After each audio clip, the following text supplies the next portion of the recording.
ऊसाचं पाचट म्हणजेच पाला काढल्यामुळे ऊसाची संख्या नियंत्रणात राहते. काही वेळा शेतकरी ऊसाचं पाचट योग्य वेळी काढत नाहीत किंवा योग्य प्रकारे पाचट काढत नाहीत. ऊसाचं पाचट काढण्याचे फायदे काय आहेत आणि ऊस पाचट काढताना कोणत्या चुका होतात याविषयीची माहिती या व्हिडिओतून घेऊया. ऊसाचं पाचट म्हणजेच पाला काढल्यानं ऊसाची संख्या नियंत्रणात राहते. तसंच जाड कोंब फुटून लहान मरके कोंब काढले जातात. ऊसाच्या बुडातील पाचट निघाल्यानं हवा खेळती राहते, त्यामुळे जाडी वाढण्यास मदत होते. ऊसाला नवीन वॉटर शूट फुटतात, त्यापासून बनणारा ऊस हा जोमदार आणि वजनदार बनतो. पाचट काढल्यामुळे कांडी कीड, मिलीबग तसंच पायरीला या किडीचा प्रादुर्भाव कमी होतो.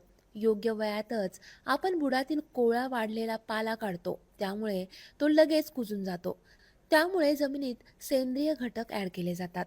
तसंच उन्हाळ्यात जमिनीवर आच्छादन झाल्यामुळे पाण्याचं बाष्पीभवन कमी होतं आणि पाण्याची बचत होते.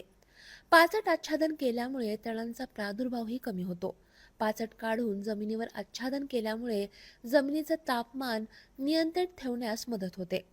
शेतकऱ्यांकडून पाचट काढताना काही चुका होतात, त्या कोणत्या आहेत ते पाहूया. ज्यावेळी आपल्या ऊसाच्या बुडातील 4 ते 5 टोपणं सुकून जातात, त्याचवेळी ऊसाचं पाचट काढावं. ऊसाचं पाचट काढताना फक्त सुकलेली पाने काढावीत. हिरवी पाने अजिबात सोलू नयेत किंवा वैरणीसाठी देखील ऊसाची हिरवी टोपणे अजिबात काढू नयेत. एका निरोगी वाढणाऱ्या ऊसाला 9 ते 12 पर्यंत पाने असतात. हिरवी पाने काढून घेतल्यास प्रकाश संश्लेषण क्रियेवर त्याचा परिणाम होऊन ऊसामध्ये अन्न कमी तयार होतं आणि त्यामुळे ऊसाची वाढ कमी होते.